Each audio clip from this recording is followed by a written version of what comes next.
Following from last month's Mandela Day activities, Sala was invited to join in another unique initiative to honour the legacy of our former president.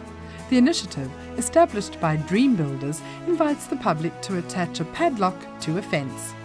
Patrick Kutsia explains further.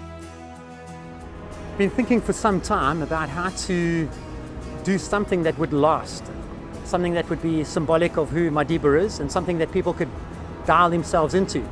And often if you put up a statue, people will go and see it, they might take the odd photograph.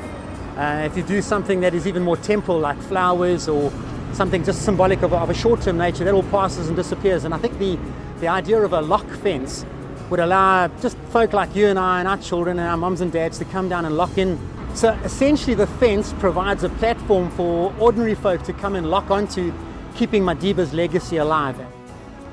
Firstly, I'm incredibly grateful that the boys have come down, particularly for me because I have a picture in my mind of Madiba holding up a trophy, the 95 World Cup trophy, sort of shoulder to shoulder with Francois Pienaar.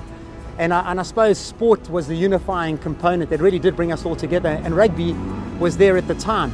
And so to have the rugby boys down here, legends in their own right, celebrating, if I can say this respectfully, but the legend of all legends, Nelson Mandela. So it's a big day for us.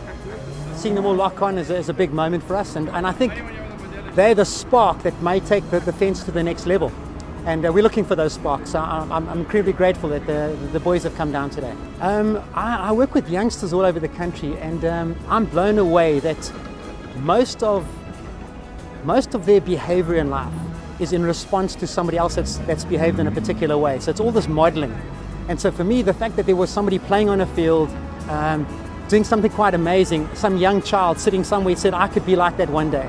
The fact that they've gone on to be so integrated into community development and keeping the game alive, keeping the spirit of sportsmanship alive, I think is continuing a culture in this country where young boys, and I presume young girls, will say, I can. Number one, I can succeed at some sporting level, but also two, I've got somebody to look up to, somebody to model my behavior on.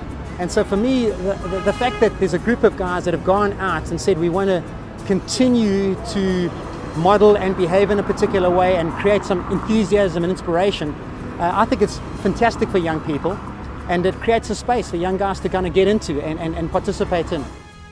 Not only from a sporting point of view, but from a whole holistic point of view for all South Africans. He's given us so much. We've learned so much from him.